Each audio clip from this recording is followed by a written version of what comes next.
Well, I heard about Planet X in 2002, and immediately, without any knowledge at all about the subject, I had a spiritual understanding of it. I just knew that it was true, and I just feel this was something from God compelling me to get into the subject and to warn people about it and try to bring them to a closer connection to God as a result of these catastrophes that are coming to people in the world. As we know that fear often breeds a closer relationship with God. And that's what I felt compelled to do. Well, anyway, the more I learned about it, the more I realized that this subject really did harmonize with all the prophecies of the Bible.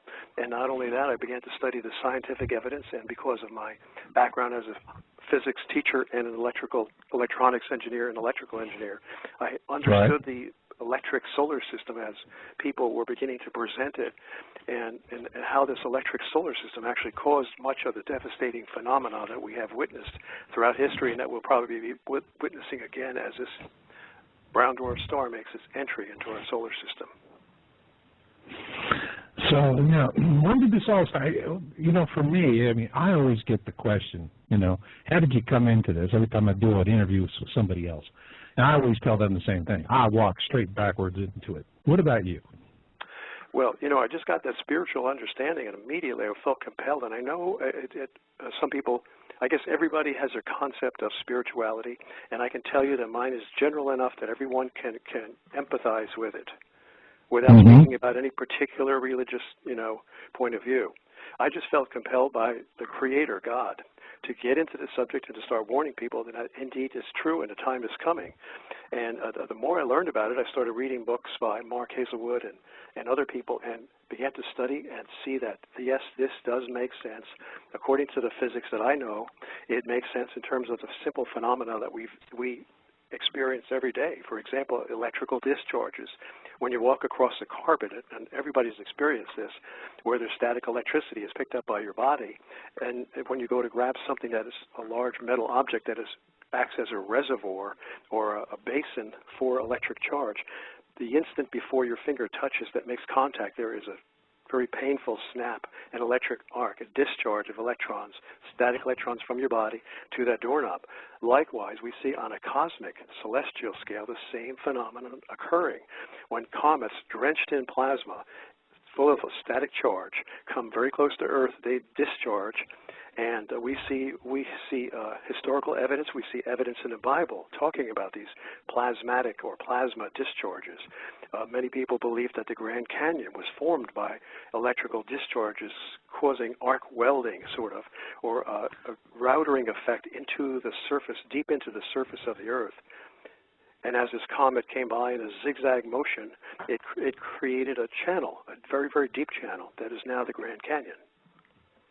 That's just an example. Well, I've been there. I mean, I know how you feel. I remember one time, this is when I was in the Army, and we went up into the Grand Canyon to go photograph some wreckage that needed to be removed, aircraft wreckage.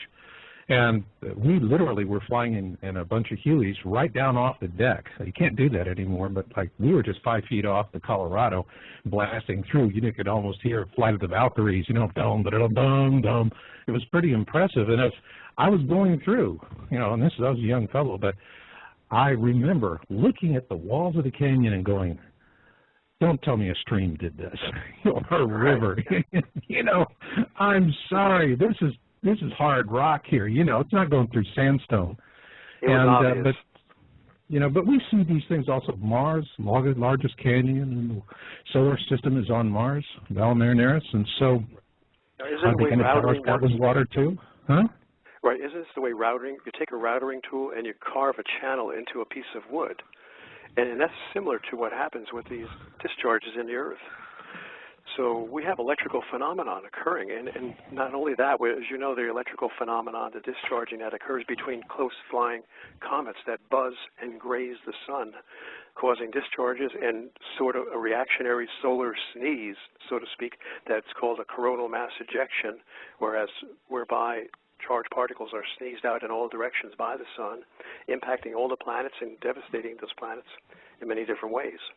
So there's so many electrical effects that we are basically our enemies, enemy weapons coming against us right now in terms of electrical and electromagnetic forces.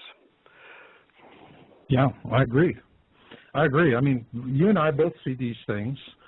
We're both in it for the species. And you can't, I came to this and I didn't come to it with any sense of connection to the other side or to a greater God. But as you are in it, about halfway, if you don't have that, it really piles up on you and makes you start to feel pretty hopeless. And on the other hand, if you can connect, and that doesn't mean you throw the science out. You got to find a balance between the two. It's almost alchemical, if you will. But when you do that, I find that it gives you a sense of balance and hope for the future. What about you? Oh, for sure. I mean, there's no human safeguard or platform or foundation that I can rest upon. No human being can look to anything, can look even to the highest achievements of man to protect themselves from these disasters. I mean, even the most technically guarded and founded, with the deepest foundations of technology and science, cannot protect these men of power from what's coming. I mean, they're building underground cities, and still they're concerned. They're very worried about the integrity of these cities. In fact, here's something that I got from somebody, somebody who's sort of on the inside, who's worked on the geological studies and the oceanographic studies that are going on right now. Okay, we don't good. hear anything So about. Some good current data. Yeah, let's do that. And then well, this guy was saying we'll have to get into it, and I want this because I'm doing research. Okay, well, this guy was saying that they're very much concerned about the integrity of their underground cities, even though they had, of course, the money to buy the very best geologists and determine what they consider to be the safest locations deep within the rock of the crust, Earth's crust. The Earth's crust, the lithosphere, is about 400 miles deep. And I guess they went down several miles and found what they consider to be the safest regions, but still they're concerned. So what they did was, this person told me that they've actually been creating earthquakes with HAARP around near those regions where their underground cities are, just to test the integrity of those underground cities, because that's how afraid they are of going down there and being buried alive. Whoa. That's some serious stuff. So they went down 2 miles, and now all of a sudden, the best laid plans of mice and men, right? Yeah, I mean, I don't know how many miles. It could have been 4 or 5. I'm not sure exactly. But if you look at the earthquake, now we can corroborate this information by looking at the depth of some of these questionable earthquakes that people are insinuating are caused by HAARP. If you look at the depths of them, that might tell you that, yeah, maybe HAARP did generate these earthquakes at depths very close to those depths that are where the underground cities are built, just to test the integrity of the rock structure to see how well it'll hold up in a man-made earthquake. Wow. Well,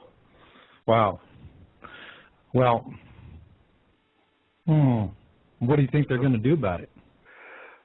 They're scared. In the long run, they're trying.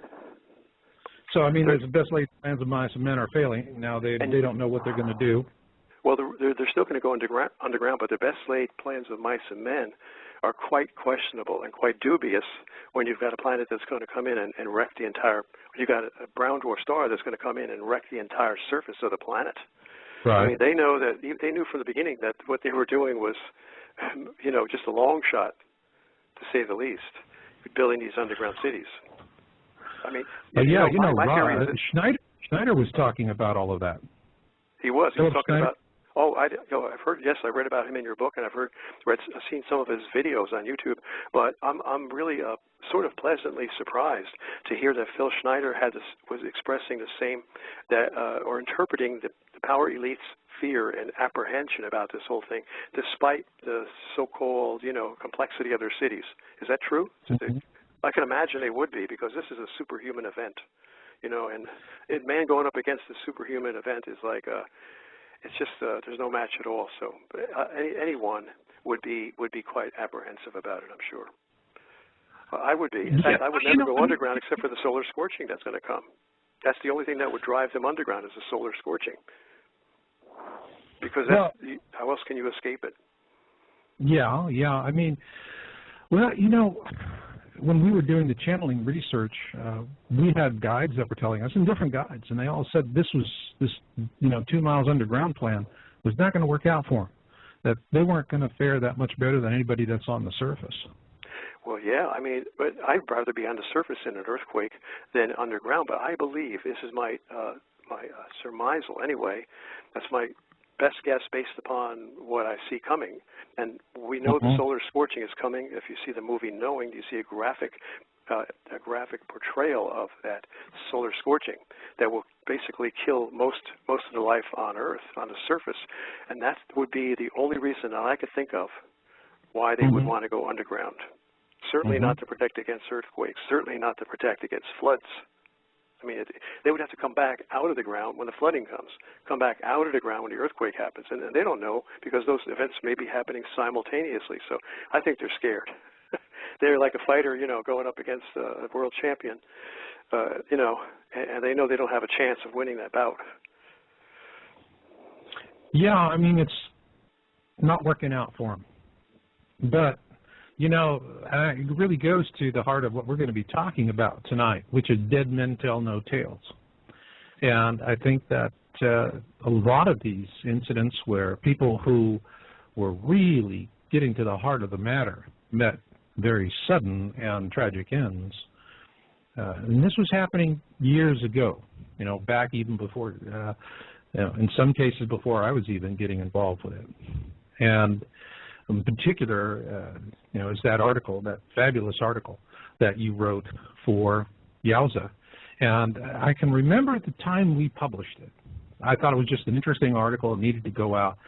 But what I realized was that after we published Planet X and the Mysterious Death of Dr. Robert Harrington, and by the way, for my listeners, in the show description is a link to that article on Yowza.com, and you can go and get there and see what was written. This was back in May 2008.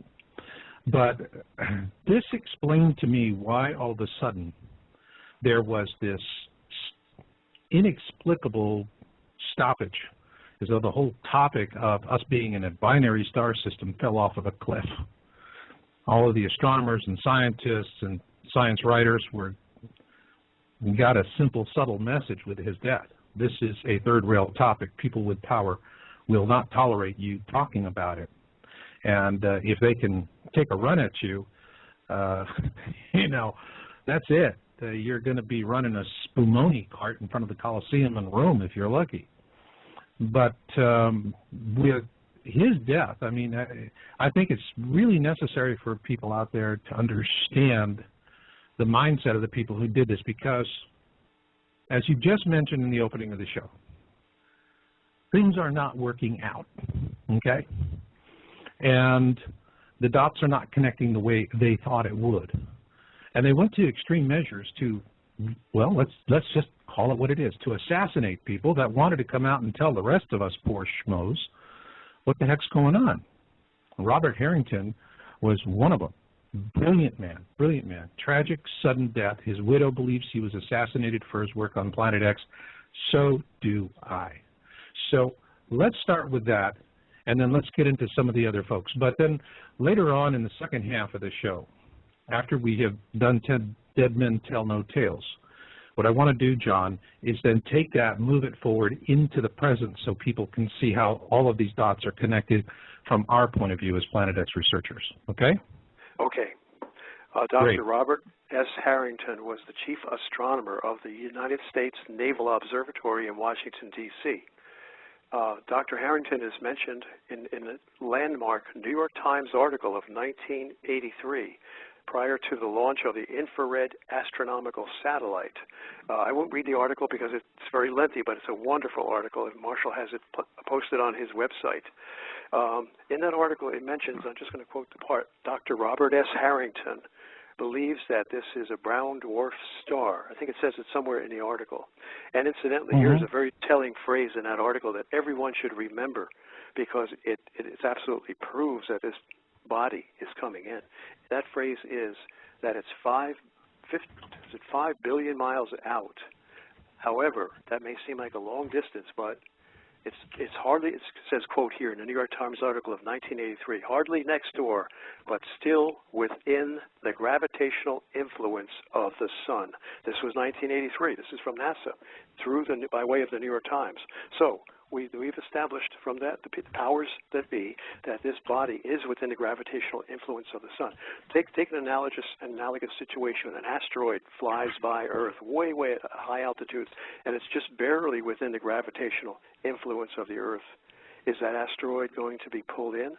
Yes, even though the force is rather small, it will be pulled in gradually closer to the Earth, and the closer this asteroid comes to the Earth, the greater the gravitational force of attraction becomes, and therefore the greater the acceleration downward toward the Earth becomes, because acceleration is directly proportional to the force applied to it. So this increasing gravitational force will cause it to accelerate. In fact, we know that according to Newton's universal law of gravitation, as two bodies get closer together, their gravitational force of attraction increases not in a linear way, but exponentially.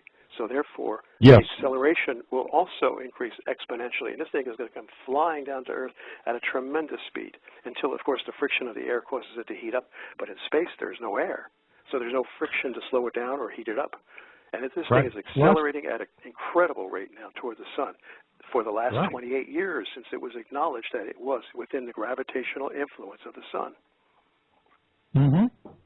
Plus the fact that when it's going, when it's making its transition from, the perihelion side of this trajectory to the aphelion side where it's going out of the system, it's whipping around, and crossing the cusp.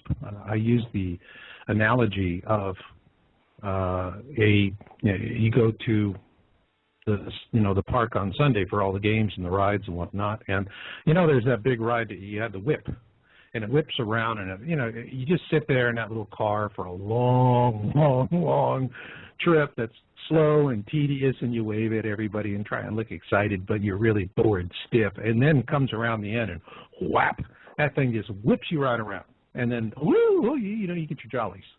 Well, I mean, what you're describing is part of it speeding up. And the other part of it is it's going to be whipping around. Yes, right. I mean, look at the analogy. You're a fisherman.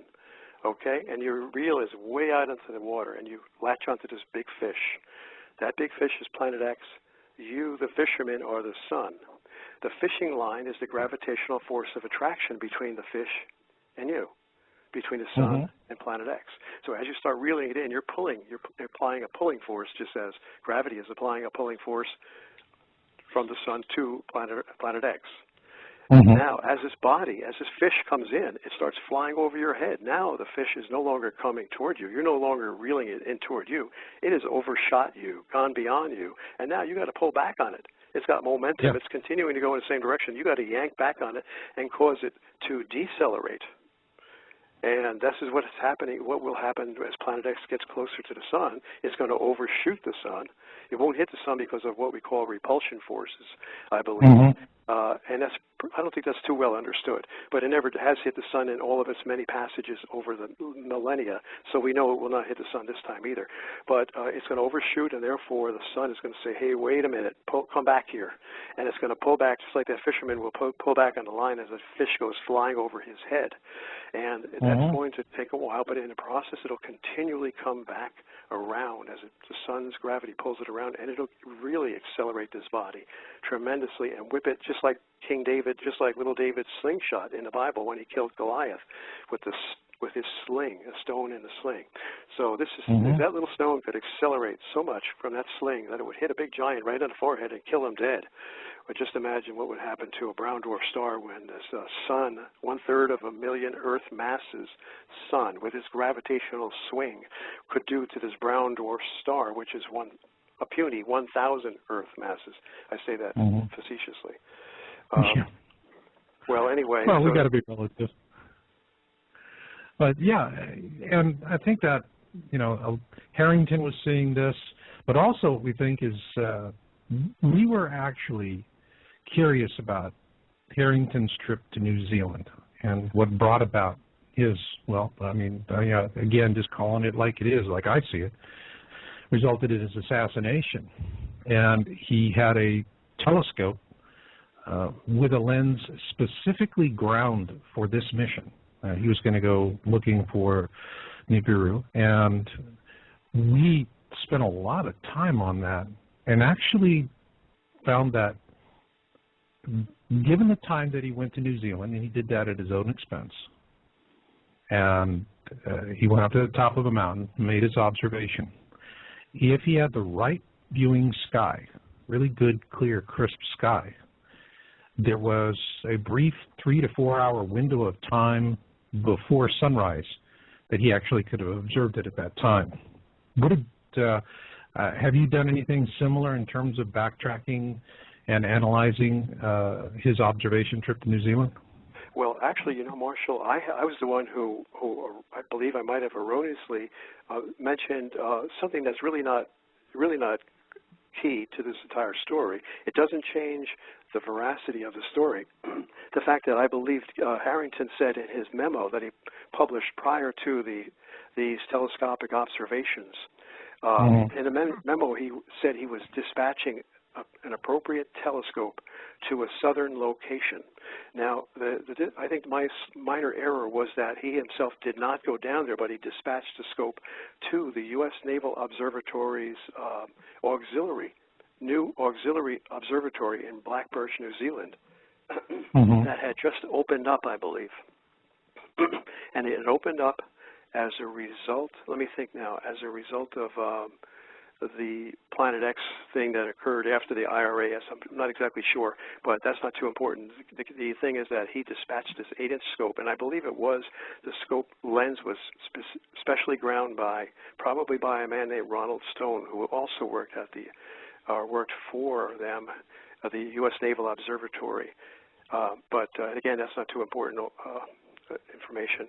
But the only difference is that Harrington himself did not do it. He dispatched this 8-inch telescope down there. Now, in his memo, Dr. Harrington's memo of October 1991, he stated that his calculations of the location, I guess based on, I was told by someone else who studied this, that he had done extensive computerized calculations trying to determine the position, the ongoing position of Planet X over a period of a few years in the 1980s. And by his extensive computerized calculations, he was so meticulous that it was almost certain that this object was indeed where he thought it was, or he had calculated it to be. And therefore, he felt confident to have that 8-inch scope dispatched to the Blackbirch Observatory in New Zealand.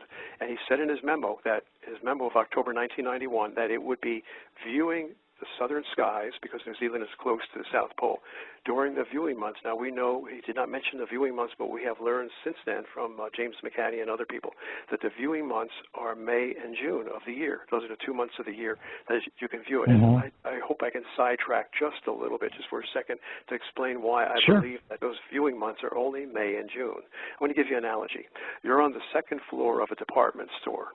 And you know how the escalators are? There's a down escalator, and then just opposite the down escalator, there's an up escalator. Now, you're on the second floor. Yeah, the guy with the piano is usually between the two of them. Right. Just throwing a rope there. Right. Now, you're walking in a circle. You're planet Earth, and you're walking in a big circle around both escalators on the second floor. That's like the Earth going around the sun in 1 year. And each quadrant of that one revolution around the sun represents one season of the year. Well, when you get to the point where you're looking down the up escalator, you see a big guy way at the bottom of the escalator coming up at you. You're looking straight down and you see him coming up at you. He's coming up at an angle because those stairs, that escalator is at an angle. And the floor, the second floor that you're on, represents the ecliptic plane of our solar system, that invisible cosmic-sized disk in space on which all the planets revolve around the sun.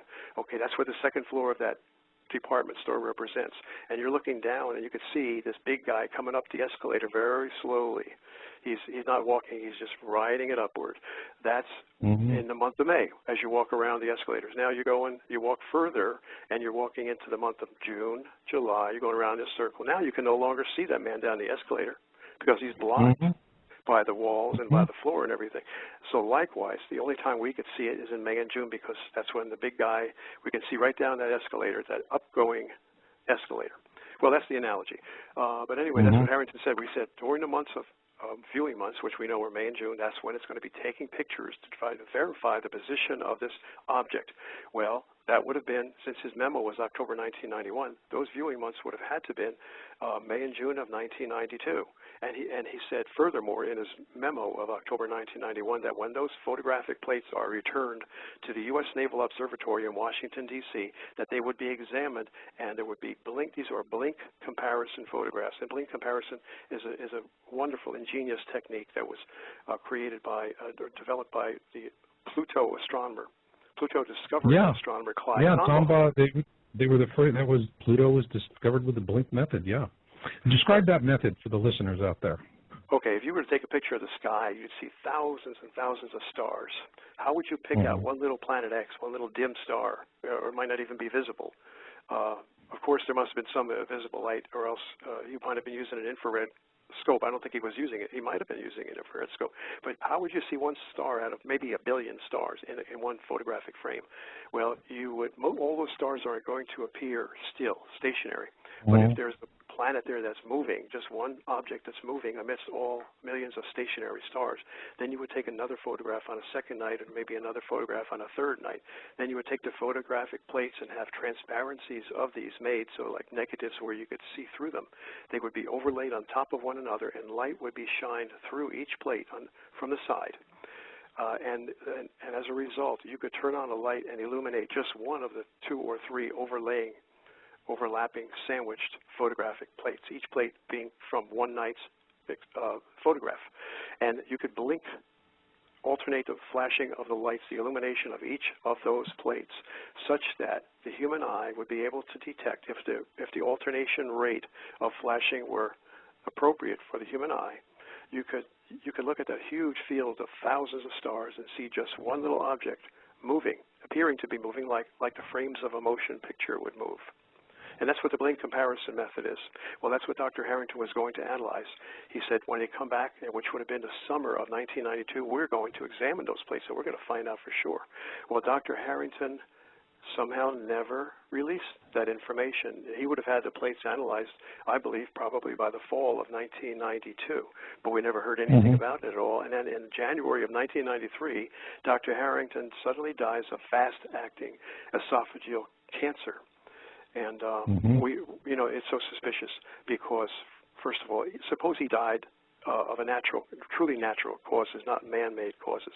Why did not the U.S. Naval Observatory publish the findings, the analysis of those plates, despite his death? They should have gone on and published it. This was the greatest search in all of astronomical history, the one that was the most highly prized search in all of astronomical history, and yet they just dropped it. No mention whatsoever. It's so obvious, the glaring criminality there. So it leads you to believe that, yeah, Dr. Harrington, well, maybe he died, accidentally, just from natural causes, but it's very unlikely. They probably murdered him. Now, here's another piece of evidence that really, I guess, adds so much more weight to the conspiracy belief, conspiracy evidence that he was murdered, and that is that in the obituary they honored him and eulogized Dr. Robert S. Harrington. This obituary was published by the U.S. Naval Observatory, and of course it came from the very top.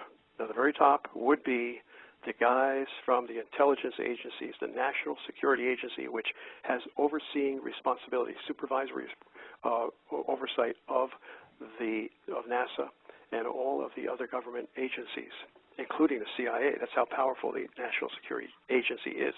They would have said, "Hey, look, let's give this guy a nice eulogy, and let's try to make it look like, well, the reason that Harrington didn't talk about Planet X anymore in 1992 before he died was because he just lost interest in it." So that's what they said. They said toward the end of his career, Bob Harrington just sort of lost interest in Planet X. He didn't care about it anymore. Yeah, the obituary actually said that he was disappointed. And there was nothing consistent with anything that else that happened. Just out of curiosity, what happened to the plates? That's right. I mean, even still, the plates would have been published, would they not? So that's right. Where are they? Have you been able in your research to find these plates? Are they existent somewhere? Would someone be able to do a Freedom of Information Act to get these plates? Or did these plates wind up going into somebody's Dipsy dumpster? Yeah, I mean, it's possible. I've never gone to the point of trying to get a Freedom of Information Act request to find the, in fact, I would be afraid to do it. I'd probably wind up dead myself just requesting the plates. So, but we don't even have to do that. We know, look, for those of us who know what's going on, and we have a ton of other evidence from so many different sources, you could just, you could just drown in an ocean of evidence that that this planet is coming in and the government is doing everything they can to suppress knowledge of it. Those of us who know, we don't need any more evidence to know that Dr. Harrington was very likely murdered. And even you mentioned his wife believes he was murdered too. I didn't even know that. I didn't know that his wife had offered any comment on it. Yeah. No, I mean, it came in through friends of the family, and so that's terrific that you got that. Yeah, yeah, and I think when we look at Harrington and this mystery and this shutdown, one thing is certain for me. For those folks out there that are in their 50s and 60s, all right? You silverbacks, you arr. And for those of us who are silverbacks, we can remember the excitement about Nemesis in the 70s, in college, high school. This was a big topic, ooh, we could be in a binary system. Books were written about it. There was a lot of excitement about it. Notable astronomers like Carl Sagan were, openly talking about the possibility of it. And then all of a sudden, boom, it just drops dead. The whole conversation starts dropping dead. About and what year was actually that? after IRAS. Okay, 1984. With IRAS, yep. That was when you start looking. You go back, we have on Yowza.com, we have a page called the Jenner Files.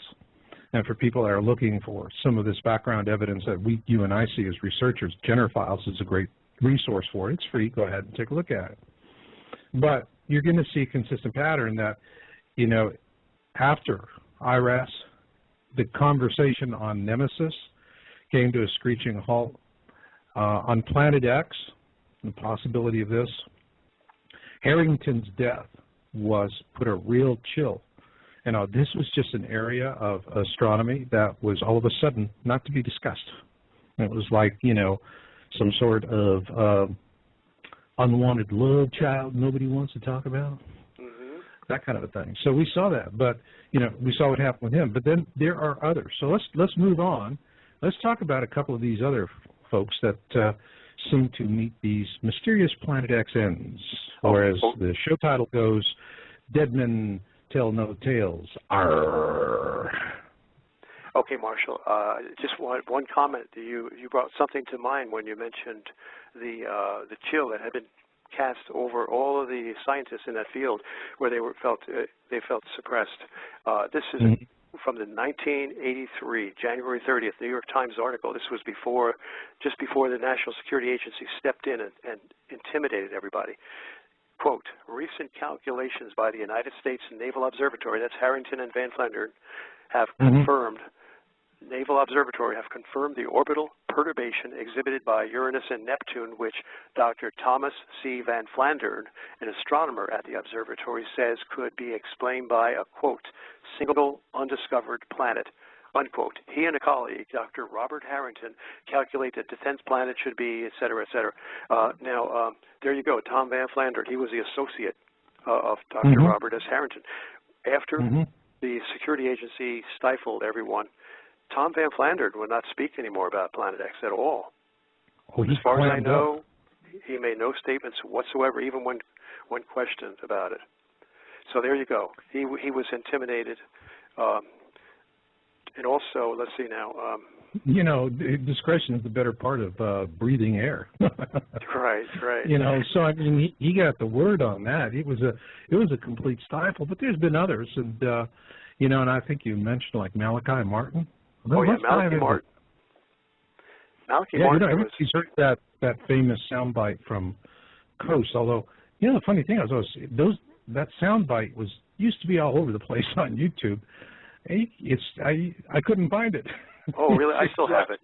I still have it on my hard drive. Oh, but it's on the internet, though, I believe. You can get the audio because it's just there was no video accompanying it. Although you're right. In fact, I did find it on YouTube just recently. So I'll try to send it to you. But anyway, Malachi Martin was a brilliant scholar, a Vatican-type scholar. He had 3 doctoral degrees, and he had been an advisor to several popes, one of whom I believe was Pope John the 23rd. Malachi Martin was 78, but he was rather in good shape. He was thin, and he was mobile, had no apparent health problems at all. And then in the middle of, I guess it was the middle of, or the early part of 1999, he went on Coast to Coast AM, the night talk show with famous Art Bell, where they talk about paranormal, metaphysical subjects, like ghosts and extraterrestrials and all that. It's a very popular broadcast with a large listenership. And he went on the Art Bell show, and Art Bell said, this was shortly after Art Bell had been criticized and blamed for the death of the 39 Heaven's Gate cultists, computer programmers. He got to get into that too. On that. Yes, they blamed him. But I mean, he really that wasn't right. Well, they blamed him because they were trying to discredit all the people who were bringing out information about this comet Hale-Bopp, which was the precursor, very much smaller precursor, advanced guard, you might say, to Planet X. And they didn't want anybody to know about Hale-Bopp. And I guess we're getting off a little bit, but we can get back to what we were talking about with Coast to Coast AM and Malachi Martin. But when Hale-Bopp came in 1997, the government was very much afraid because they thought this was what I read from James McCanny. I trust his background on it. He seemed to have a pretty intimate knowledge in his interview with Rick Martin a number of years back. But McCanny said that the government knew about Hale-Bopp coming in. They thought it might be wormwood. The Vatican even sent a message to the NASA asking, is Hale-Bopp wormwood? So the Vatican was very much concerned, and they had built, I think, was it prior to or right after Hale-Bopp, I'm not sure when, they went in there and constructed this elaborate astronomical observatory on Mount Graham in Arizona. And in the interview, that's how much the Vatican was involved in this whole thing. In the interview with by the way, before you go on, Mount Graham is ideally situated for the longest duration of observation for Planet X as it flies through the system. And so they have, and it's a pristine viewing site. There's not that many around the globe, and that is a pristine site. So, I mean, they're sitting there situated to where they can watch it. And in terms of wormwood, what I've always been saying for folks is the reason, I believe that since this object is coming up from the southern skies, the official report, the official sighting, which will be not too long before we can see it with the naked eye, it's what I call the 7x35 threshold. Once we can just get a household pair of binoculars and we can see it, that's when they're going to have to come level with us. But I think that the observatory that's going to be credited with the formal observation will be Project Wormwood in Learmonth, Australia. It's up in the northwest tip. And this is a site that does infrared investigation for near-Earth objects that are in Earth-crossing orbits. That's what they're really, that's part of a Space Guard operation, so they would be the logical ones to do it. And so, of course, whenever elites can do something that lends to self-fulfilling prophecy, they always go in that direction. So that's the reason why it will be called wormwood, in my opinion. Yeah. Okay. Well, in this interview in 1999, this was 2 years after Hale-Bopp had come and gone, and fortunately it did not hit Earth. It did not cause devastation on Earth, but a close flyby because of the tail drag of Hale-Bopp slowed it down so that Earth was able to go around that big circle on the second floor of the department store and get far away. It was in a different, Earth was in a different season of the year where it was not going to be severely influenced. But I did see Hale-Bopp in the sky. I took the dog out one night around 9 o'clock in the backyard, and I looked up and I saw this thing. It's if you were to hold an orange in your outstretched arm. That's about how big it looked to me. Maybe, yeah, maybe a lemon. I saw it. Yeah, it was really a small orange or a lemon. Right. And, you know, it was really something else. What really amazed me was that on its way out of the system, it passed close enough to Jupiter that its orbit was reduced by 40%. And, you know, that to me is, when you're talking about these gravitational attractions of different bodies in space, wow, you know, this thing passed Jupiter at about 1 Venusian distance. That's the distance between Venus and the Sun.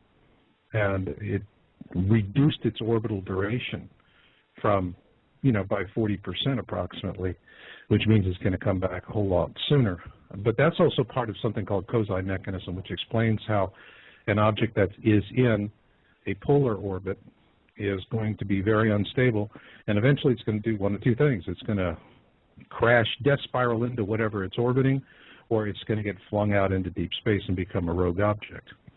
And so Hale-Bopp, you know, is arguably it's already in the death spiral. That's interesting too in terms of Avebury 2008 formations and crossing the cusp. I'll spend 5 chapters on that, and the thing that's really startling about that formation is it shows all of the planets exactly where they should be in 2012, except for Pluto, which is advanced in its orbit. So in other words, it's being perturbed in its orbit, which means that Pluto is eventually going to either death spiral in or just fly on out. But according to that formation, you know, that's what's, you know, we're going to realize in 2012. But going back to Father Martin Malachi.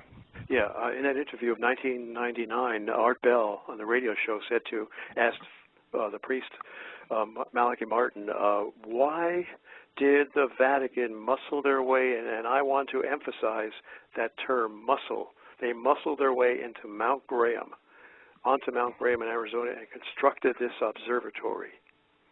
And Malachi Martin used very slow, well-chosen words, and it seemed like he was somewhat afraid to give an answer.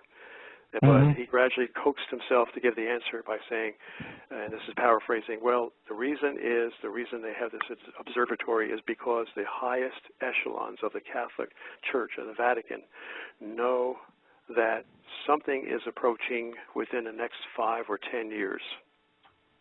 And that was the entirety of his answer. And now, when was that answer? Well, that was 1999. So it could have been as late as 2009. He was off, of course. No, I don't think any man has been exact in their timing. Every time a man tries to set a date, he's wrong. I've learned not to try to set dates. Yeah. But the point is, he was saying they knew something's coming in, and it's in the near future. Well, yeah. And now I do have a question in from the virtual studio. Is the Vatican astronomer article about ET at the observatory possibly related to this? Have you seen that article? No, this is the first I've heard of that. Oh, okay. Well, wait a minute. Wasn't there an old one where the Vatican, an old article where the Vatican said, "Let us welcome the extraterrestrials," something like that, where we should embrace them? And this might go along with all the messages that are being given to us in fictitious form, in drama form, on television and movies, in a television series, The Event, for example, which tells us that these extraterrestrials are wonderful people. They love us. They want to embrace us, but don't mess with them. Don't resist them, because they can destroy you with the touch of a finger. And that's the message we're getting from this series, The Event. Is that what the kind of idea that we're getting from this question, or is there something different? It was a shot-in-the-dark question, and so didn't have a title of it, and I think I just was asking, but it really does bring a point in terms of how we're being prepared through media. And, you know, the message is really kind of all over the map. Part of it, I think, is Hollywood is doing what Hollywood does best, and they just have their thumb on the pulse of the country. You know, what's hot, what do people want to talk about? And they're just out satisfying demand. So I don't, you know, I mean, snakes live under rocks, but they don't live under every rock. And so in some cases, yeah, you could have someone that's going to be talking. And I've seen that, you know, when Emmerich brought out 2012, the movie, and we what we saw was he was going to bring it out in the summer, which is when you bring out an action blockbuster like that. And he winds up bringing it out in a time of the year where, it's the holidays and people are going for art films, November 13th, I think it was, of that year. And the reason why was that they removed all of the mention of Planet X out of the movie. And that's easy to see when you watch the beginning of the movie. You can see the timeline gets real choppy, jumpy, and they actually show, it's part of the movie visual where they're out in space and they're showing what looks like an object, but then there's no mention of it. And what I can surmise is that NASA had probably seen perhaps an early screening of that film because Morrison et al. Were, ramping up the old 2012 patronizing routine and humiliating anybody that would dare take it seriously. And they came out on a huge tirade about Planet X, and it never showed up in the movie because Sony clipped it out. And they dropped in that, the neutrino thing. Wow, so, you told me that. Yeah, I mean, I did not know that. I see that. I see these things happening. It's a mixed bag of messages. And I think that what I see more than anything else is that they're less worried about the extraterrestrials and they're more worried about how they maintain their control. Oh, for sure. That's what's always been paramount in their sick minds, is maintaining complete dominance economically and in terms of power over the masses. So, I mean, it's not something where they're, we just have a lot of competing agendas. But I think for folks in the mainstream, you shouldn't be overwhelmed by it because if you just come to trust your own instincts, you're just not going to be stampeded like a lemming by someone, but you're actually going to sit and look at it and think things through. Like I always say, the only truth that matters is the truth that resonates within you, because you and you alone put it there. And I think folks that do that are going to do fine. But in terms of meeting other races, the indigo children are going to be the ones we'll turn to for liaisons, because they're going to instinctively sense whether that species that's contacting us is benevolent or, or not. Right. The indigo children, these are people that have discernment, who seem to have greater discernment and understand some of the deeper implications of what's going on in life and in the world than the rest, who just look at the surface and watch the ball games and just sort of let themselves be carried through life. Is that what you mean? Those people who are discerning and insightful. They're discerning. They're perceptive. You don't see multimillionaire indigos. Okay. Right. Because they don't want to be. They don't want to be. They don't want to be. They'd much rather just sit there and spend all afternoon watching a spider weave a web. Mm-hmm. Their thing is that, what really drives them, they want to feel a sense of connection, of oneness with everything around them, and to understand it and to flow with it. So their sense of connection, the connection to everything that's outside of them. Material thinkers, consumers are very much turned inwards. And so everybody has this ability. It's just that for the indigos, it comes naturally, and they're coming into their own because the huge statistical push, with as many people on the planet, you're going to have more of them, even though they're an infinitesimally small minority. I mean, if you look at Mensa, International Association of Geniuses, that represents 2% of the population, IQ-wise. Within Mensa, indigos are a small fraction, and a very small fraction at that. So this is not a huge group, but these kids are really precious. A lot of them are getting drugged, and just to make them manageable, because people just don't want to take the time to figure out how to deal with somebody that wants to take the world around them on their own terms, which is what they want to do. But when a real simple rule of thumb is if we are, we're looking at, there's a contact event, and we know that there's indigo children there. If the indigo children, if they don't want to be around the ETs, we don't. If the ETs are avoiding them, we want to avoid them as well. So it's when there's a connection. Those kids are going to sense it, and they're going to do it much better. I mean, I wouldn't want to trust politicians. Oh, no. Well, you know, the indigo children seem to be those people who are somehow children of God, very close to God. You know, and I think we can all understand, regardless of what, you know, divisive religion we happen to follow. I don't follow any religions because I think they're all divisive. But those of us who just commune with God, we see that people who have this discernment seem to be given the discernment by that great power, that Creator. Mm-hmm. He gave us a mind and a heart, a mind to think and a heart to love. Mm-hmm. Absolutely. Well, we've covered 2 so far. Do we have anyone else on the list? With Malachi Martin now, what happened after he made that statement that he believed that the reason that the Vatican muscled their way onto Mount Graham was to try to observe this object that was coming in over the next 5 or 10 years. Well, within about 3 or 4 months, Malachi Martin had suffered a stroke, from what I read, and then shortly after that, he was pushed down a flight of stairs. Now, this was his own testimony when he was sent to the hospital. He confided to a friend as he was dying. He said, "Someone pushed me. Someone pushed me down those stairs." And I got this from several sources. One by word of mouth from a scholar within the Catholic Church who told me this too. So I know that's exactly what Malachi Martin had testified to, a close relation just before he died.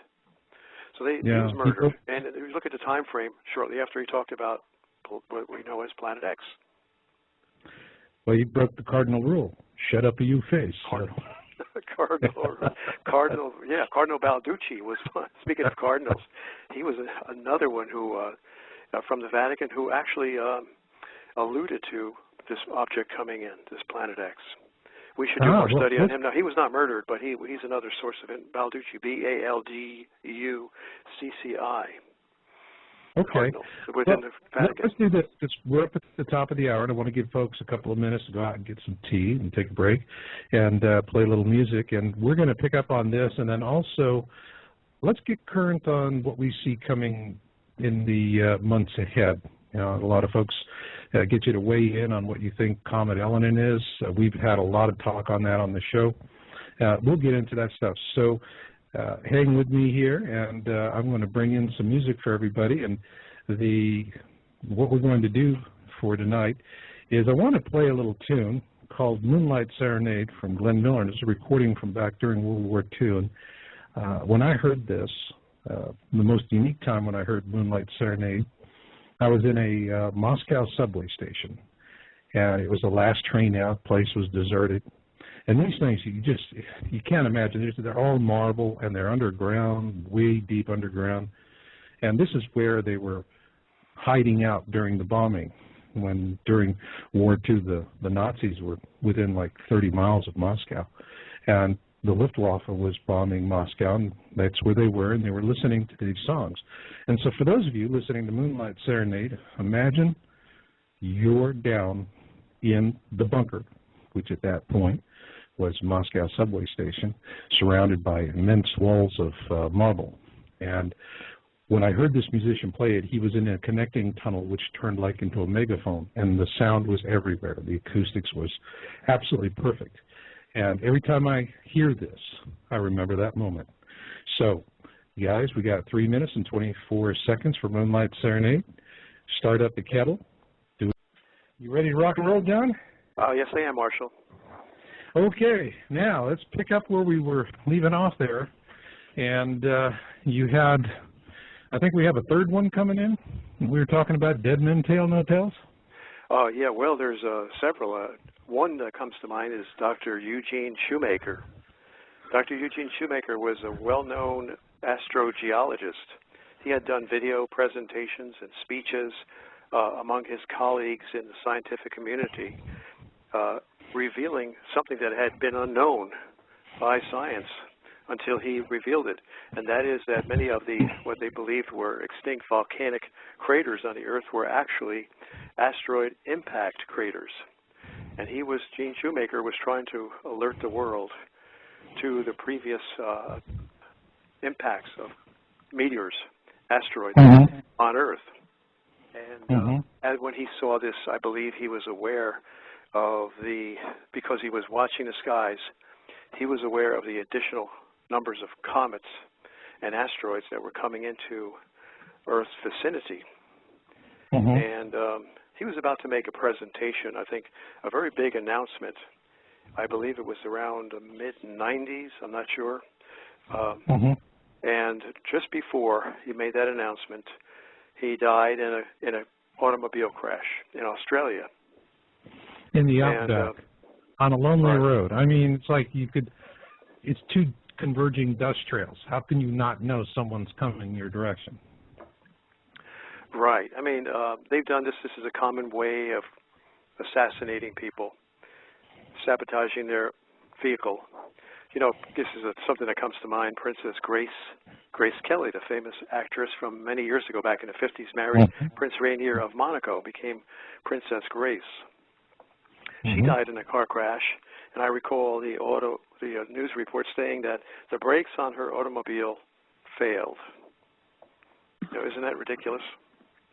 Here you have a princess with the best Rolls Royce and the best Rolls Royce mechanics money can buy, and the brakes fail, and the car crashes, and she dies. You know, if the brakes fail, usually you hit a tree or something, and you get a few scratches and bumps, or you might be injured but not die.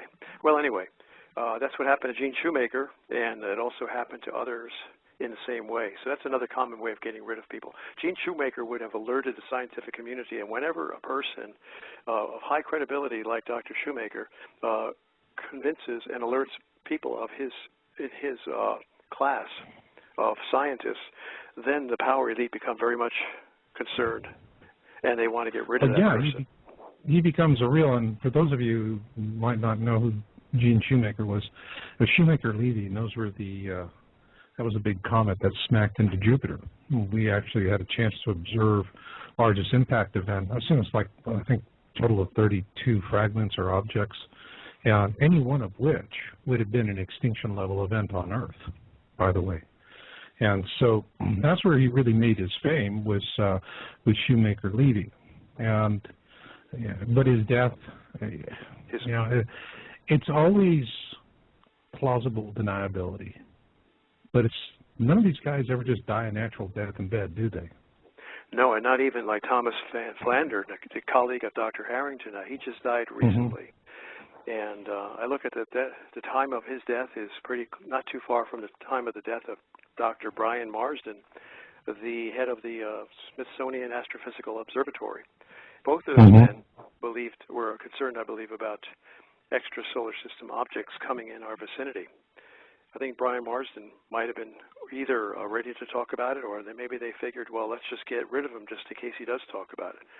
They knew Van Flandern had been with Harrington, and it might be a matter of time before Van Flandern, his conscience overcame his fear, and he might start speaking out, even though Dr. Van Flandern never, as far as I know, gave any sign of speaking out. They figured, well, let's get rid of him just in case he does speak out. That's how they operate, you know, just kill him. It's easier to kill him than take a chance. That's my conjecture, but I think it makes a lot of sense in light of past history. So, wow, you see so many people passing away. Well, Brian Marsden was a straight shooter. I mean, I knew him personally because we had been on a TV show together, PAX TV, and it was actually a very, very good show on asteroid threats. And after the show, we kind of struck up a dialogue, and he was actually very helpful in getting me started down this. We were looking at Deccan Traps eruption to explain the KT extinction event as an alternate theory. And we had a lot of fun with that. And one of the things that he said to me, and it always stuck in my mind, you know, when people are, you know, if Planet X was there, we'd see it. Whereas, you know, we don't see it, so it's not there. And what he said is the failure to observe an object proves only one thing. You have failed to observe the object. That's all it proves.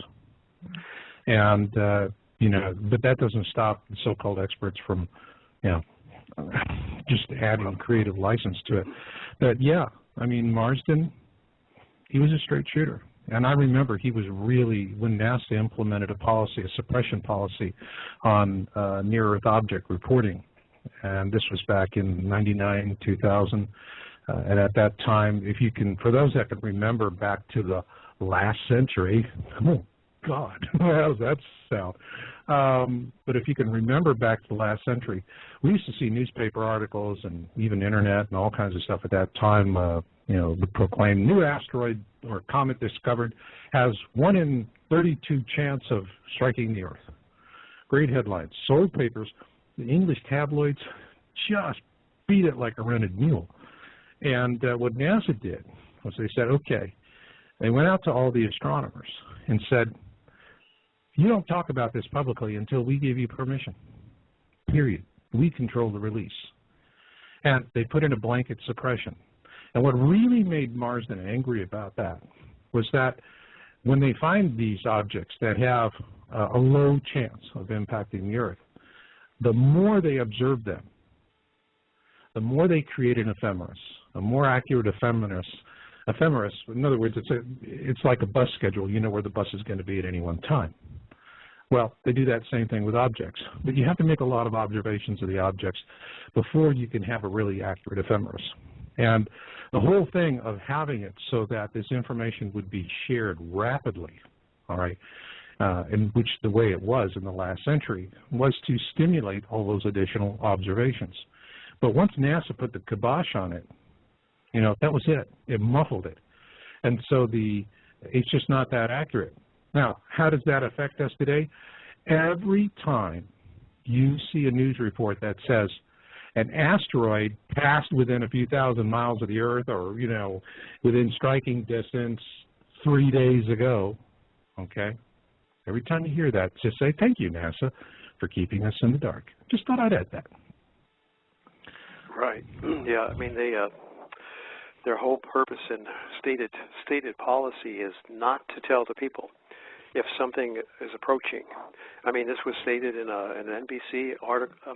An ABC article a number of years ago that NASA actually came out and somebody, either inadvertently or whatever, from the agency said that our policy is if anything is coming toward Earth, we are not going to tell the people about it. I could understand their rationale. I mean, in one sense, they would not want to cause panic, but if you don't tell the people, then the people cannot prepare to protect themselves. There are numerous things someone can do. If you don't get a direct hit, you could save your life if you take the appropriate precautions if you know something may be coming. And that's what they're contributing to mass death by their selfish deprivation of information. Yeah, well, it's also part of, they're skimming the middle class. Look what's happening in the United States. People, just why is it America's middle class is being sucked bone dry? All right, and that's really what's happening. Where's that money going? It's going into the pockets of people who are building bunkers. I know. I talked to the engineers who do the power systems and other things, actually build the structures. And they're telling me they're going from can to can 24/7. They can't keep up with the business right now, and they're building underground bunkers, luxury condo bunkers, $1 million on up, fully equipped, jacuzzis, Blu-ray home theaters, you name it. They're planning to sit it out in comfort. And so a lot of this, this whole thing, give it to us and there's going to be chaos and we can't handle it. I really don't buy that. No. I don't buy that. I mean, think back to 9/11. Did everybody race out into the street with guns and start shooting people of color? We took hold of the situation. I think we had a good beat on it as a country. Right. I mean, the reason they don't want to tell us is because the people it's so obvious. They know that they control, the power elite control by fear. There is a handful of people controlling many, many millions, and they must keep us in fear of their power.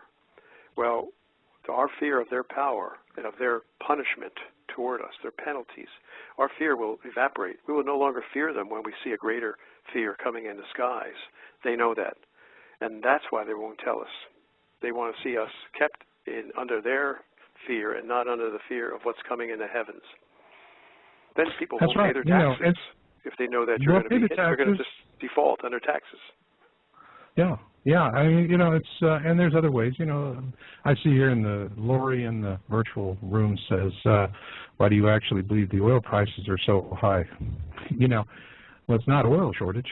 The oil's there. They had that when Libya thing started up, Saudi Arabia cranked up more oil. They couldn't sell it, so they cranked it back.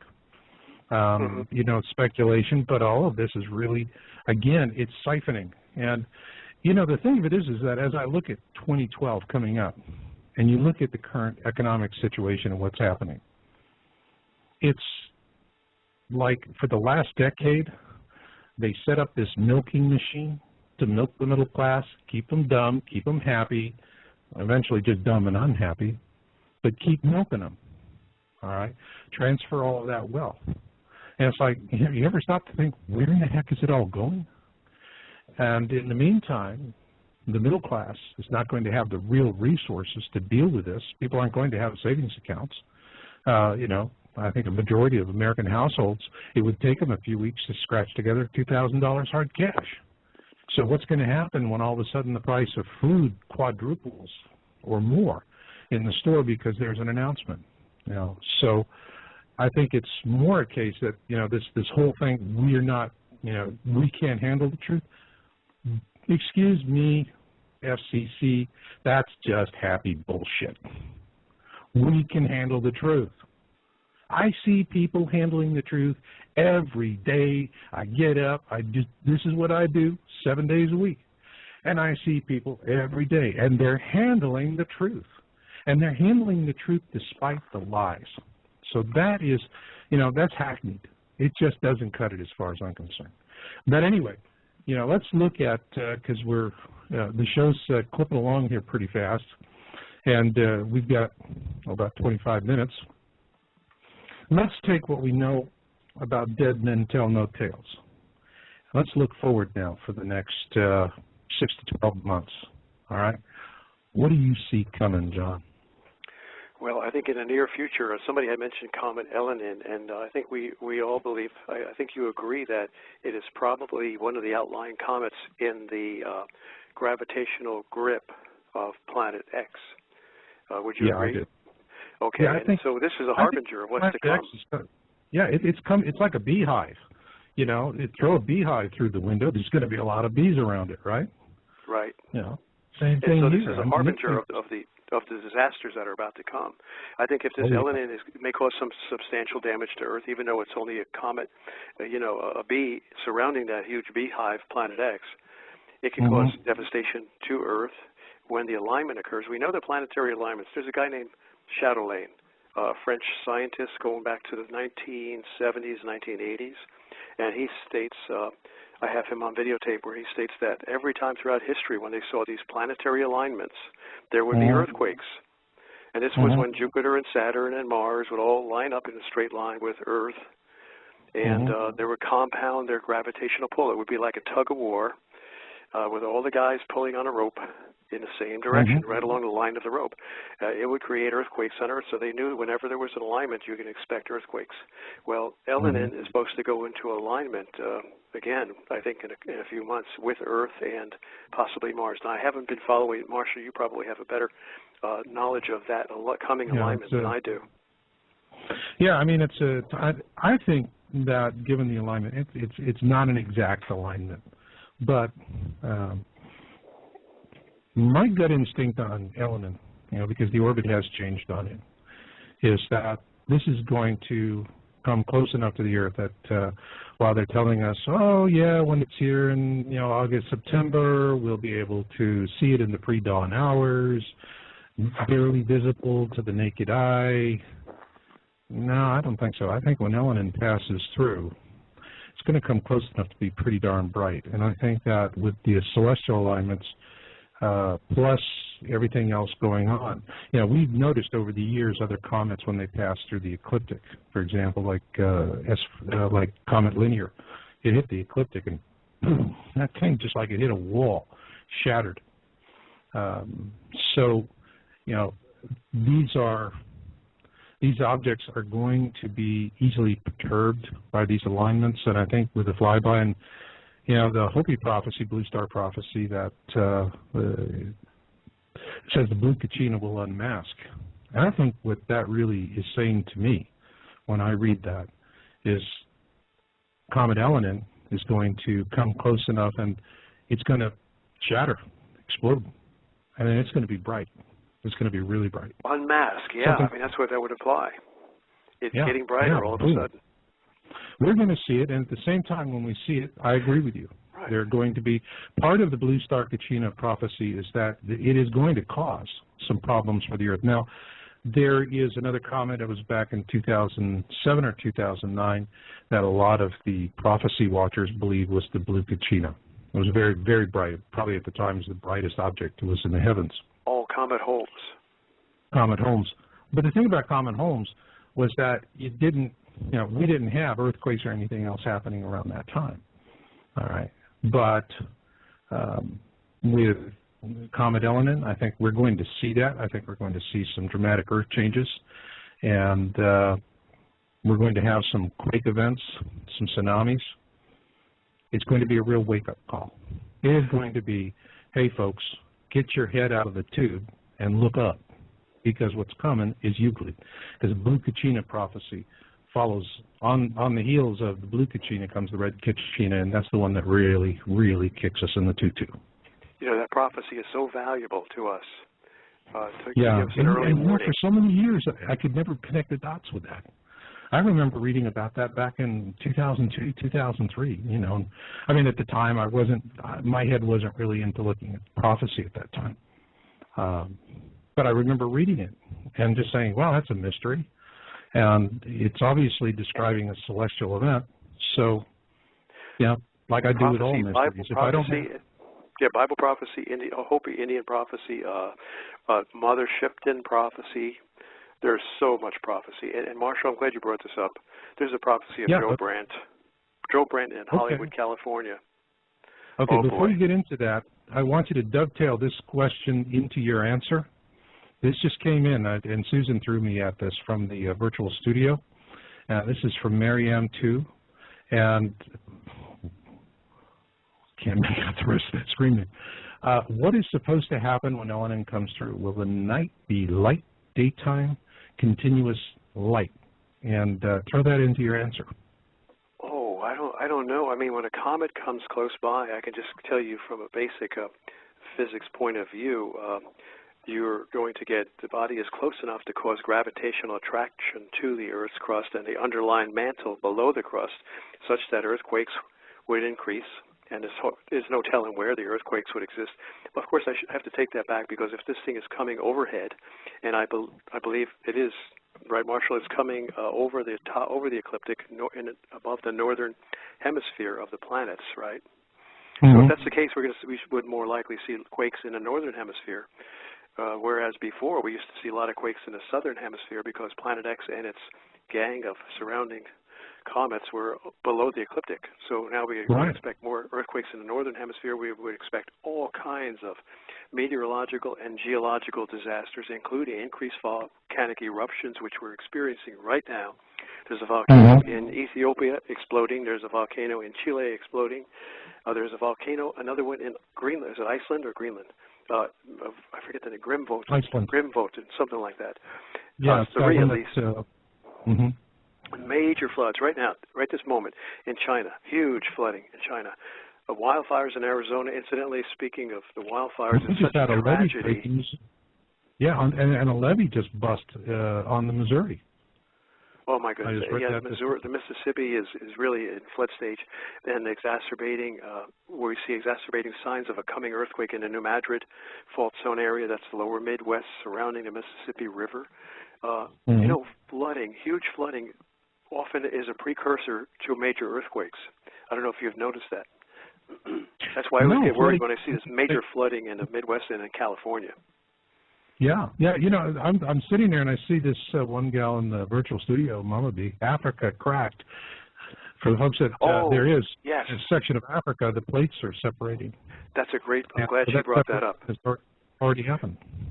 Yes, that's a great point. I mean, Africa, there's a rift called the Afar Rift, and Brent Miller of the Horizon Project talks about that. He says, I was out there. They were doing filming, and they saw the Earth split open in a matter of 20 minutes. They had to jump in their helicopters to escape it. They were filming it. I'd like to see that on film. But it's called the Afar Rift, AFAR. You can Google that and read all about it. And you're right. I've been reading about Africa splitting in various points, and we see, oh, the Earth is not only splitting. I mean, I've got photographs, and we've all seen these photographs of big gashes in the road opening up, and people are looking across a broken highway, a split highway, at one another, like almost, you know, across an expanse, and they're looking down into this chasm in the split Earth, and they can't see the bottom of it. And then you have other cases where there's huge sinkholes. There's one in Guatemala taken from an aerial photograph. It's the size of an entire street, four-way intersection. And it's just a deep hole, and you can't see the bottom of it. Now, we're seeing these sinkholes all over the place.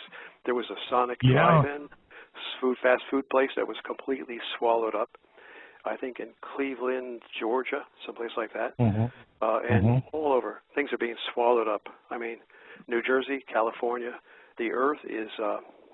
You see, we've got these mantle plumes that are coming up because the Earth's mostly molten iron core is getting hot due to the electromagnetic fields that are being generated by these incoming bodies.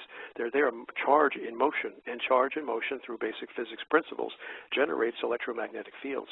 Sort of like our planet is sort of like in a microwave oven, and somebody turned on the microwave, and we're being bombarded with all these, or this electromagnetic radiation. Well, it heats up the mostly molten iron core of the Earth, and then the core of the Earth is acting like the gas on your gas range, and the Earth is like a pot of pudding, chocolate pudding, on top of that gas, and the burner's turned on full blast, and the pudding's beginning to boil, and all this the smoke and steam columns are puffing up on the surface of the pudding. That's what's happening to the Earth. In fact, this guy that I know of who works in funny. oceanography Casey described that same thing.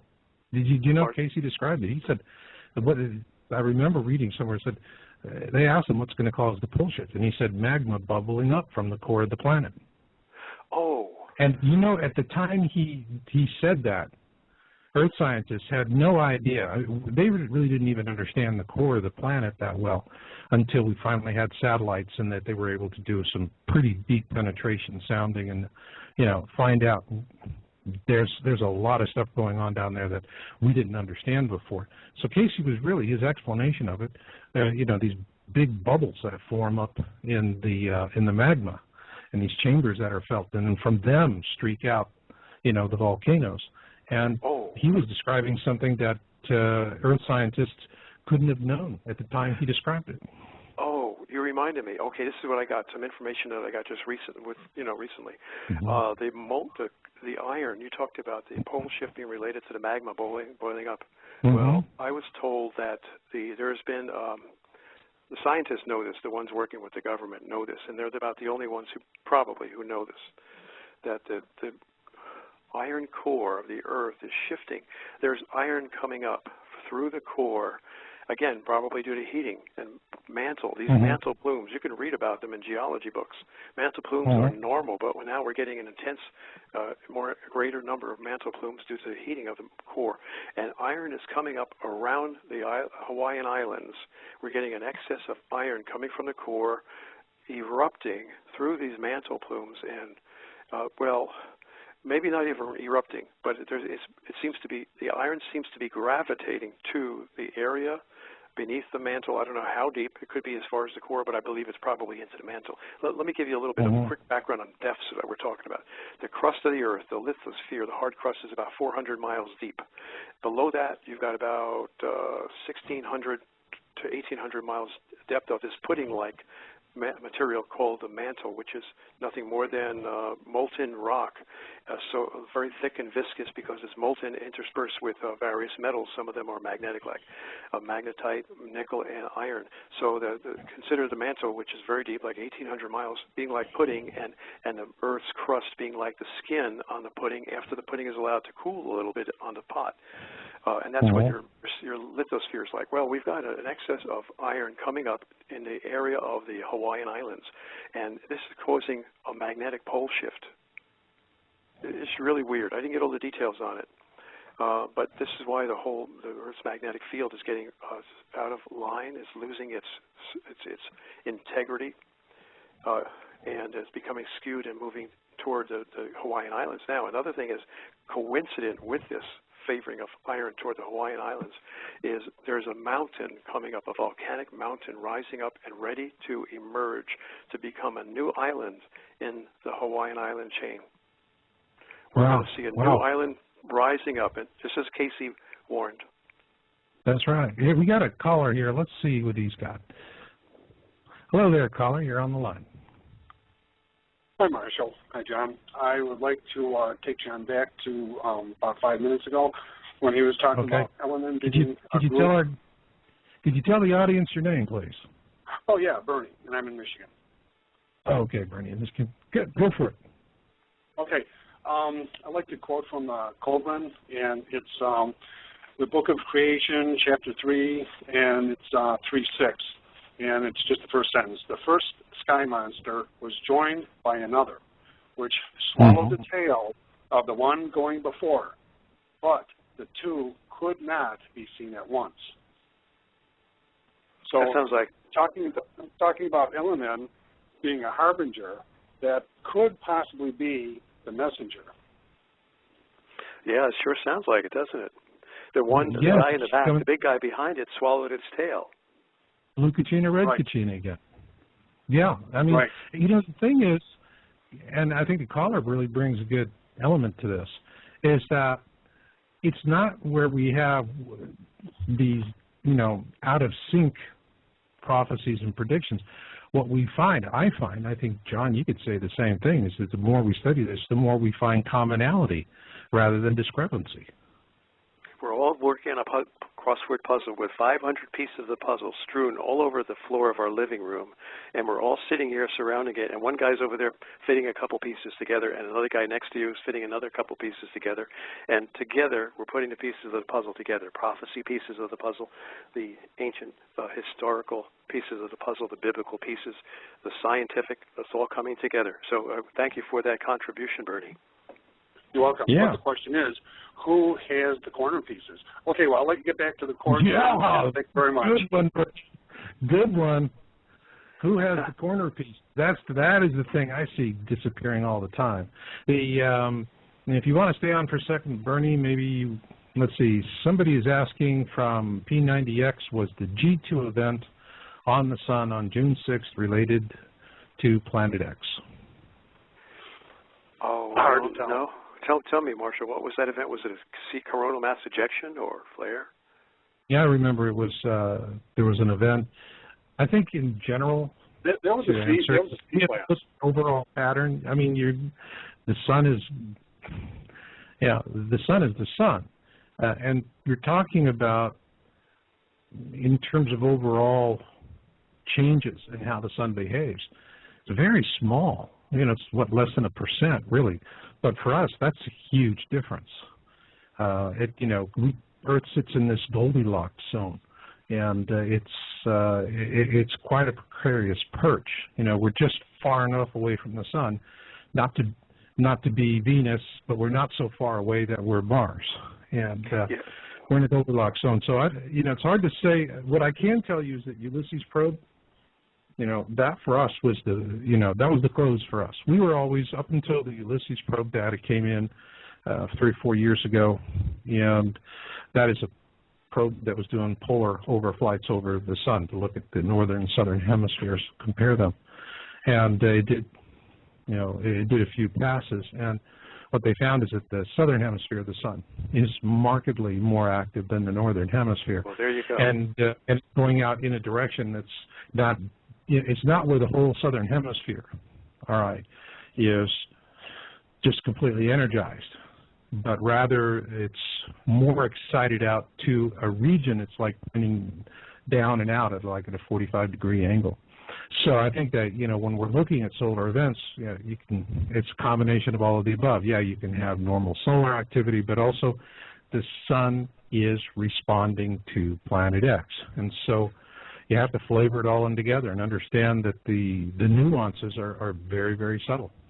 Right. What we can do is, if we could find out when these comets graze the sun or when these comets crash into the sun, and see if there's an accompanying blast from the sun, because every time a comet grazes the sun or comes close enough to cause an electrical discharge, that sun is going to sneeze out something in response to it. And then you could say, yes, it was caused by the comet grazing the sun or crashing into the sun. And then you could say, therefore, we're going to see tremendous solar activity because there's more comets coming, because this huge bee swarm is getting closer to us. Yeah. Getting closer to the sun. Got anything? Got any other questions there, Bernie?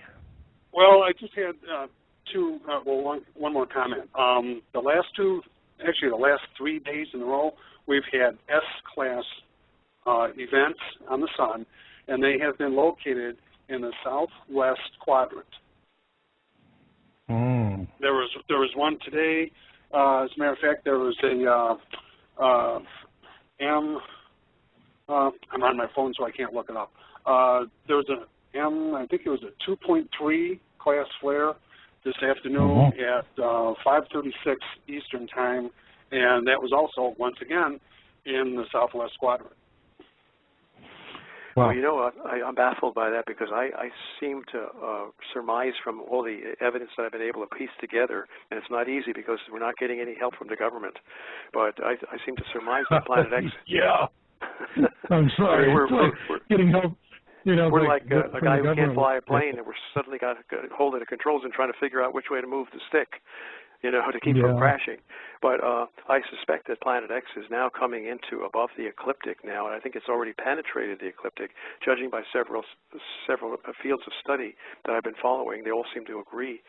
So if Planet X and its B swarm is coming above the ecliptic, then we would expect to see more solar hyperactivity in the northern hemisphere of the sun. So I'm baffled by that. Well, you know, in my, you know, the book I just did, Crossing the Cusp, and I decoded Avebury 2008, and that formation shows the trajectory. It shows the orbit of Planet X, and it was the one part of the formation that had the most disinformation spewed on it, and which part of helping me to key in on it. But what it is showing is that this is, you know, it's going to arch up, and when it comes to its point of perihelion, it's going to be when it's going down, and that is at the point where the formation says we're going to see it like a second sun in the sky, and but it's going to be huge. It's going to be a very, very large object, and it's going to be very frightening. And I know Bernie mentioned Colburn Bible. In the Colburn, what we're told is that when we do see this, the ancient Egyptians say that when you see it, women become infertile, men become impotent. You know, it's so fearful that we actually experience a halt to human reproduction. That's pretty serious. Okay, gentlemen, I'll listen offline. Have a good night. Thank you. Okay. Thank you. All right. Thanks. Yeah, I mean, we have to start. We know it's coming in. The evidence is just mountainous. So we have to start preparing. I'm thinking about the solar scorching that's going to be occurring, but that's just one of many diverse catastrophes. Many people are plagued by the floods that are occurring. Two, we've got to try to prepare as best we can with gear that's going to help us weather the flooding. You know, inflatable rafts and various kind of wetsuits, impenetrable waterproof suits, things like that, you know, that we know we're going to need. We should start getting that for ourselves and for our families. Even a raft. I mean, it's going to be indispensable for people who are subject to flooding. And those who think that they've never had flooding before, like me, I have to expect flooding for the first time in 1,000 years and maybe get a raft, an inflatable raft. Now, there's other things we have to worry about. Now, what about the hail? The hail storms are going to be like grapefruit size. I know because I've been documenting it from the Weather Channel. I've got 250 hours at least of nothing but 6-hour videotapes with nothing but severe weather reports from the Weather Channel and numerous reports of baseball-size hail, even reports of grapefruit-size hail. Now, that's enough to kill people, obviously, and smash their windshields.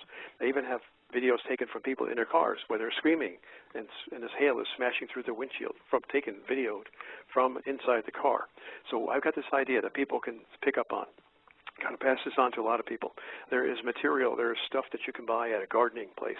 It's, I guess, I haven't looked it up yet, but it's like fencing, the kind of fencing that you would put around your tomato garden, and it's like thin rails that are all bound together in a sort of a row that you can keep the animals from getting into your garden. But it's very light fencing, and it's bound together with wires or something.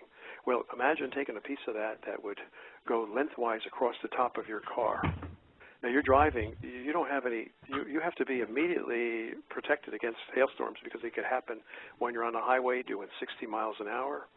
So you've got to have that thing that shields right on top of your car at all times. no matter how silly it looks. And this thing is going to block the hail if you mount it up there properly. It'll cover the entire top of the car. Now, it's just, I was thinking, it has to be light, though, light plastic that will deflect this major hail coming down. That's an idea. I mean, I thought about ways of doing it. This seems like it's already made. It's already you want something that you don't have to manufacture.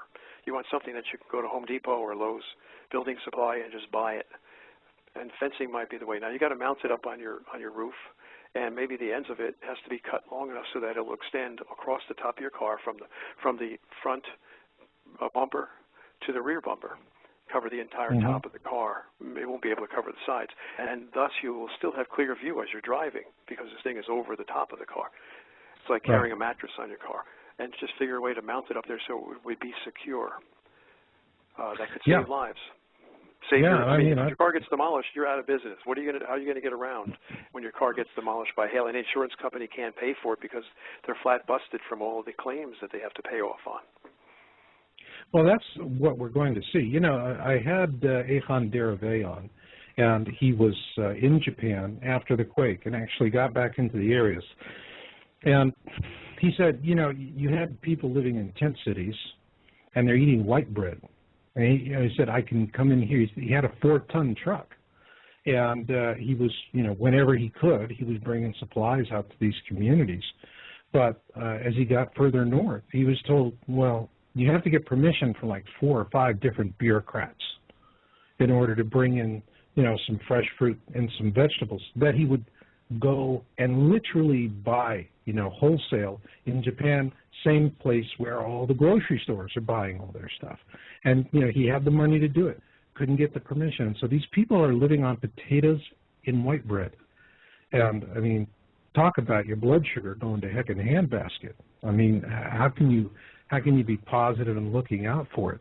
So, folks have to think about that. But most importantly, you just have to be independent, and you have to look in your own area and say, like, for example, I live out here on the West Coast, and I relocated recently, just early this year.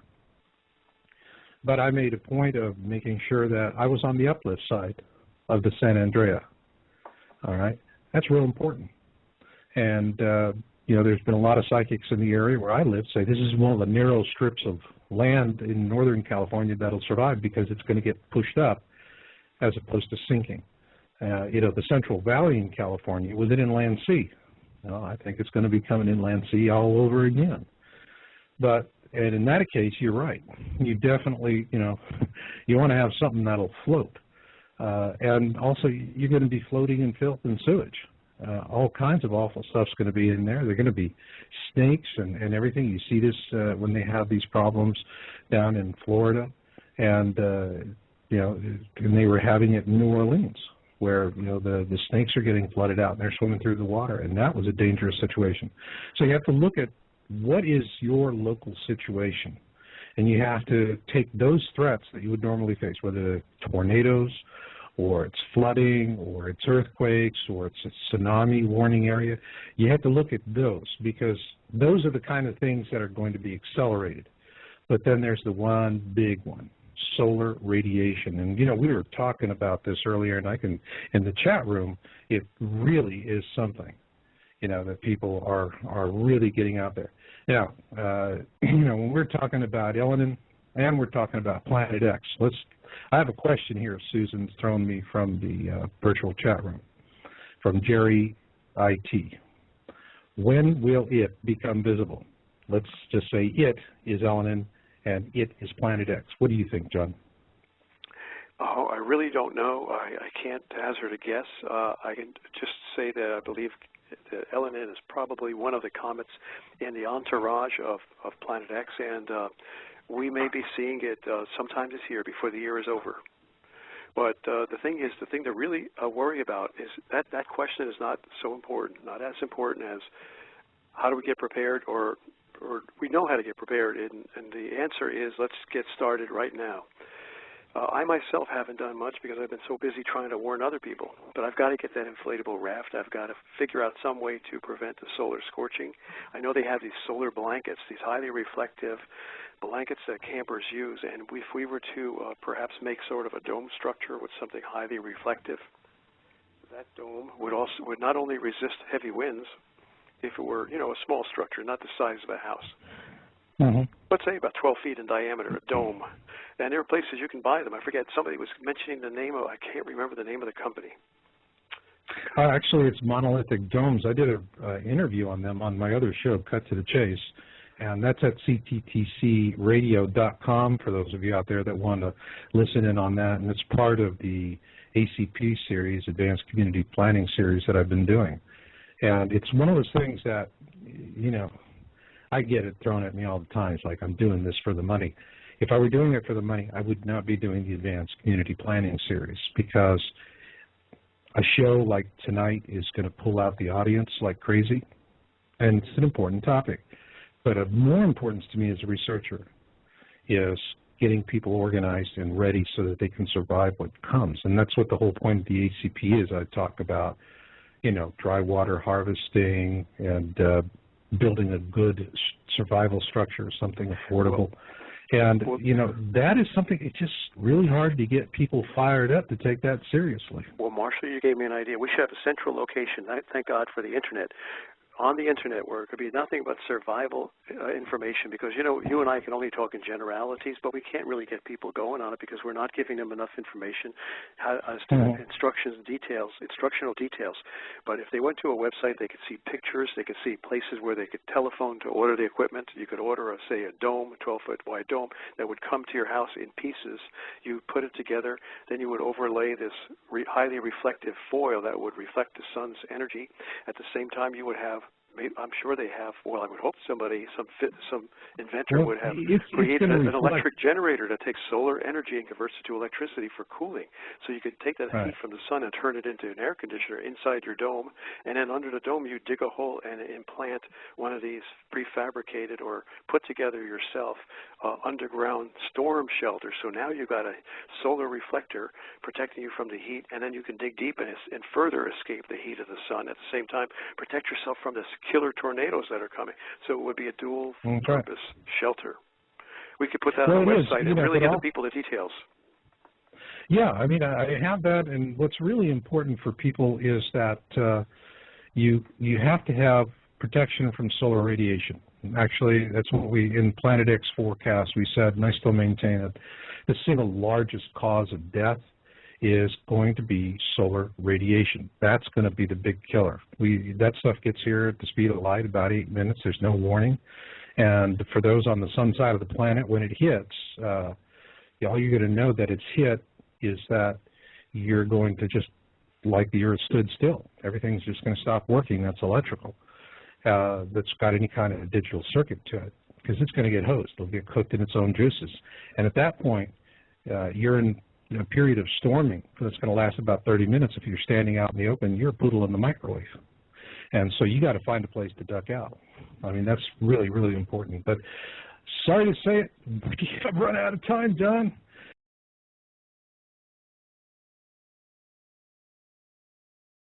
Well, I heard about Planet X in 2002, and immediately, without any knowledge at all about the subject, I had a spiritual understanding of it. I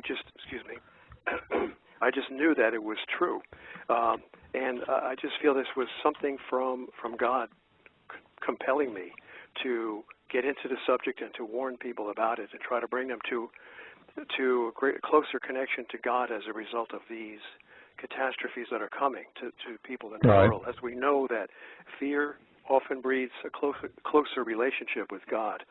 And that's what I felt compelled to do. Well, anyway, the more I learned about it, the more I realized that this subject really did harmonize with all the prophecies of the Bible.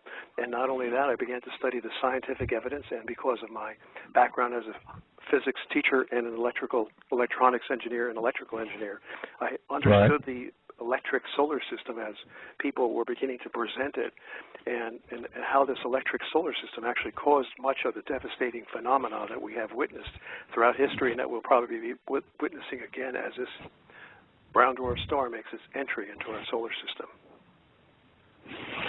So, when did this all start? For me, I mean, I always get the question, how did you come into this? Every time I do an interview with somebody else. And I always tell them the same thing. I walk straight backwards into it. What about you? Well, I just got that spiritual understanding, and immediately I felt compelled. And I know some people, I guess everybody has a concept of spirituality, and I can tell you that mine is general enough that everyone can empathize with it without thinking about any particular religious, point of view. I just felt compelled by the Creator, God, to get into the subject and to start warning people that indeed is true and the time is coming. And the more I learned about it, I started reading books by Mark Hazelwood and other people and began to study and see that, yes, this does make sense. According to the physics that I know, it makes sense in terms of the simple phenomena that we experience every day. For example, electrical discharges. When you walk across a carpet, and everybody's experienced this, where there's static electricity is picked up by your body, and when you go to grab something that is a large metal object that acts as a reservoir or a basin for electric charge, the instant before your finger touches that makes contact, there is a very painful snap, an electric arc, a discharge of electrons, static electrons from your body to that doorknob. Likewise, we see on a cosmic, celestial scale the same phenomenon occurring when comets drenched in plasma, full of a static charge, come very close to Earth, they discharge, and we see historical evidence, we see evidence in the Bible talking about these plasmatic or plasma discharges.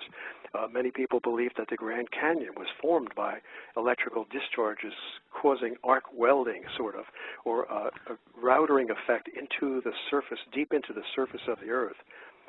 And as this comet came by in a zigzag motion, it created a channel, a very, very deep channel that is now the Grand Canyon. That's just an example. Well, I've been there. I mean, I know how you feel. I remember one time, this is when I was in the Army, and we went up into the Grand Canyon to go photograph some wreckage that needed to be removed, aircraft wreckage. And we literally were flying in a bunch of Hueys right down off the deck. You can't do that anymore, but we were just 5 feet off the Colorado, blasting through. You could almost hear Flight of the Valkyries, dum, dum, dum, dum. It was pretty impressive. And as I was going through, and I was a young fellow, but I remember looking at the walls of the canyon and going, don't tell me a stream did this, or a river. I'm sorry, this is hard rock here. It's not going through sandstone. But we see these things also. Mars, largest canyon in the solar system is on Mars, Val Marineris, and so are they going to tell us that was water too? Huh? Right. Isn't this the way routing? You take a routing tool and you carve a channel into a piece of wood, and that's similar to what happens with these discharges in the Earth. So we have electrical phenomenon occurring, and not only that, as you know, the electrical phenomenon, the discharging that occurs between close-flying comets that buzz and graze the sun, causing discharges and sort of a reactionary solar sneeze, so to speak, that's called a coronal mass ejection, whereby charged particles are sneezed out in all directions by the sun, impacting all the planets and devastating those planets in many different ways. So there's so many electrical effects that we are basically our enemies, enemy weapons coming against us right now in terms of electrical and electromagnetic forces. Yeah, I agree. You and I both see these things. We're both in it for the species. And you can't, I came to this and I didn't come to it with any sense of connection to the other side or to a greater God. But as you are in it, about halfway, if you don't have that, it really piles up on you and makes you start to feel pretty hopeless. And on the other hand, if you can connect, and that doesn't mean you throw the science out. You got to find a balance between the two. It's almost alchemical, if you will. But when you do that, I find that it gives you a sense of balance and hope for the future. What about you? Oh, for sure. There's no human safeguard or platform or foundation that I can rest upon. No human being can look to anything that can look even to the highest achievements of man to protect themselves from these disasters. Even the most technically guarded and founded with the deepest foundations of technology and science cannot protect these men of power from what's coming. I mean, they're building underground cities, and still they're concerned. They're very worried about the integrity of these cities. In fact, here's something that I got from somebody, somebody who's sort of on the inside, who's worked on the geological studies and the oceanographic studies that are going on right now. Okay, good. Hear anything about. Some good current data. Yeah, let's do that. And then, well, this guy was saying we'll have to that, get into it, and I want this because I'm doing research. Okay, well, this guy was saying that they're very much concerned about the integrity of their underground cities, even though they had, of course, the money to buy the very best geologists and determine what they consider to be the safest locations deep within the rock of the crust, Earth's crust. You know, the Earth's crust, the lithosphere, is about 400 miles deep. And I guess they went down several miles and found what they consider to be the safest regions, but still they're concerned. So what they did was, this person told me that they've actually been creating earthquakes with HAARP around near those regions where their underground cities are, just to test the integrity of those underground cities, because that's how afraid they are of going down there and being buried alive. Whoa.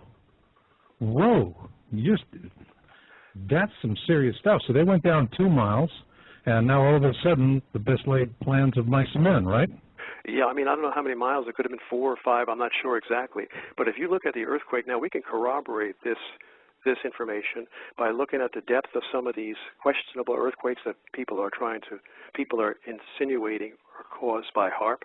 If you look at the depths of them, that might tell you that, yeah, maybe HAARP did generate these earthquakes at depths very close to those depths that are where the underground cities are built, just to test the integrity of the rock structure to see how well it'll hold up in a man-made earthquake.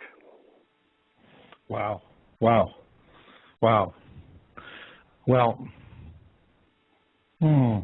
what do you think they're going to do about it?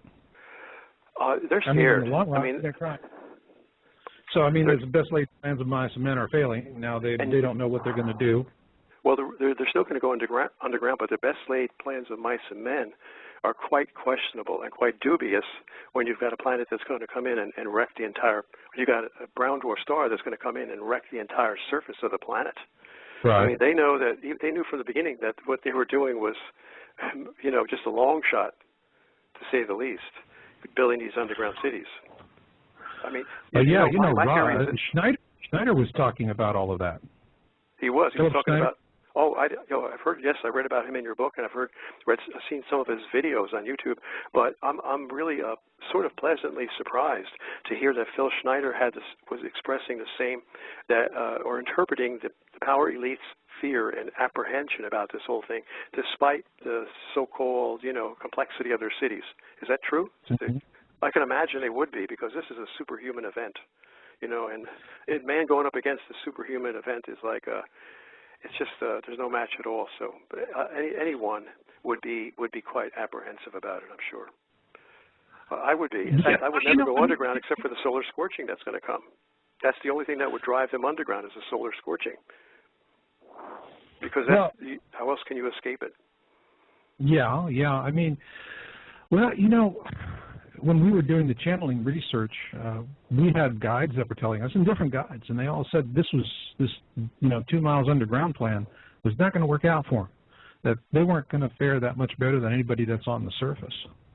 Well, yeah, I mean, but I'd rather be on the surface in an earthquake than underground. But I believe, this is my surmisal anyway, that's my best guess based upon what I see coming.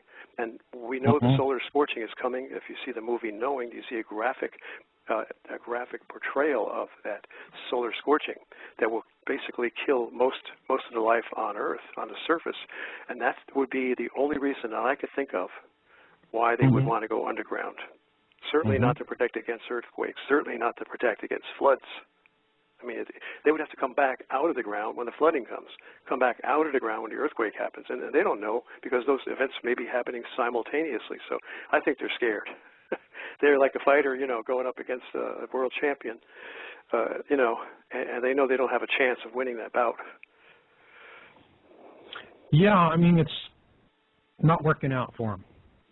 But You know, it really goes to the heart of what we're going to be talking about tonight, which is dead men tell no tales.